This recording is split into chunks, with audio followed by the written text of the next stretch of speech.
La ville de Mariupol est désormais presque entièrement sous le contrôle de l'armée russe, à une exception près, Azovstal, l'une des plus grandes usines métallurgiques d'Europe. Elle constitue le dernier bastion tenu par les forces ukrainiennes dans la ville. Le président russe Vladimir Poutine affirme avoir libéré la ville portuaire. La fin du travail de libération de Mariupol est un succès. Félicitations. Envoyez nos remerciements aux troupes. Des milliers de combattants ukrainiens y seraient toujours retranchés. Vladimir Poutine a ordonné aux troupes russes d'annuler le projet d'assaut sur l'usine.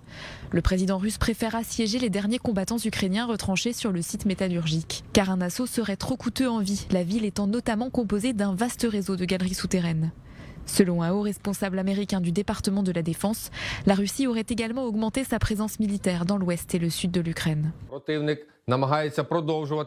L'ennemi tente de poursuivre les opérations offensives dans la zone opérationnelle orientale afin de contrôler totalement les régions de Donetsk et de Lugansk. L'ennemi continue de lancer des frappes de missiles et de bombes sur les infrastructures militaires et civiles de toute l'Ukraine.